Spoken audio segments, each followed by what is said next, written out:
Hello বন্ধুরা, নিজের smartphone দিয়ে ডিএসএলআর কোয়ালিটির মতন ফটোগ্রাফি করতে চান তাহলে এই গুগল ক্যামেরাটা শুধু আপনার জন্য। আপনিও এরকম কোয়ালিটির ফটোগ্রাফি খুবই সহজেই করতে পারবেন কোনো প্রকার অসুবিধা ছাড়া। তো এরকম কোয়ালিটির ফটোগ্রাফি করার জন্য রেডি হয়ে যান এবং আপনার স্মার্টফোনের জন্য একটা দারুণ গুগল ক্যামেরা নিয়ে এসেছি।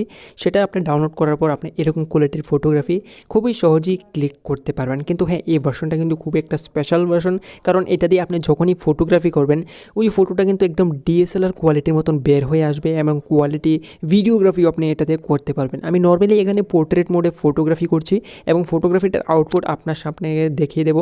এটার কোয়ালিটি কিন্তু একদম বেস্ট আসবে, কারণ হ্যাঁ, এই গুগল ক্যামেরাটা কিন্তু বিএসজির তরফ থেকে আসে 8.4, খুবই ভালো ভার্সন। এটাতে আপনি কোনো প্রকার সেটিং, কোনো প্রকার কনফিগ ফাইলের দরকার নেই, শুধু গুগল ক্যামেরাটাকে ইনস্টল করুন এবং আপনি কোয়ালিটি ফটোগ্রাফি করুন খুবই সহজে। কিন্তু এই গুগল ক্যামেরাটা কিন্তু ডাউনলোড করার জন্য আপনাকে কী করতে হবে এটা আমি বলে দিচ্ছি।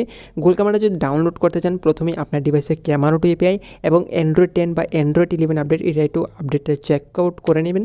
এটা আপনার জন্য খুবই প্রয়োজন। এটা ছাড়া কিন্তু গুগল ক্যামেরাটা আপনার ডিভাইসে ওয়ার্ক করবে না। তো এটাকে ডাউনলোড কীভাবে করবেন? ডাউনলোড করার জন্য চ্যানেলটাকে সাবস্ক্রাইব এবং ভিডিওটা একটা লাইক করুন।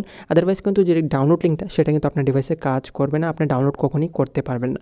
তো যখনই আপনি এখানে একটা লিঙ্ক দেখতে পাচ্ছেন সেখানে ক্লিক করার পর টুইটারে চলে যাবেন। তারপর গিয়ে সেখানে আইজি শানু এখানে একটা লেখা আছে দেখতে পাচ্ছেন, আমি স্ক্রিন রেকর্ডিংয়ে দেখাচ্ছি। সেখানে একটা কপি করে এইভাবে সিলেক্ট করার পর আপনি এটা কপি করে নেবেন, ঠিক আছে?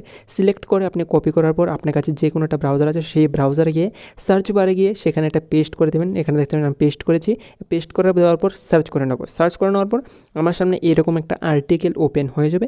সেখানে একটা ব্ল্যাক কালার লাইন আছে উপরে দেখতে পাচ্ছেন, সেখানে একটা লাইট কর্নার সার্চ বাটন রয়েছে। সেটাতে ক্লিক করার পর আপনাকে সার্চ করতে হবে M84, ঠিক আছে? এই 3টা ওয়ার্ড আপনি লিখে সার্চ করে নেবেন। সার্চ করার পর আপনি এখানে একটা নতুন একটা ভার্সন, নতুন একটা আর্টিকেল আপনার সামনে পেয়ে যাবেন। এখানে দেখবেন সেম লেখাটার মধ্যে আপনি একটা ক্লিক করবেন। ক্লিক করার পর সেটা ওপেন হয়ে যাবে। আবার এখানে যাওয়ার পর যে কোনো একটা ডাউনলোড বাটনে আপনি ক্লিক করুন। আপনি এখানে এসে পড়বেন, একটি ভার্সন রয়েছে, ক্লিক করে আপনি ডাউনলোড করতে পারেন। কিন্তু যদি চ্যানেলটাকে সাবস্ক্রাইব না করেন, যখনই এখানে ক্লিক করবেন আপনি আবার ইউটিউব চ্যানেলে ব্যাক হয়ে যাবেন।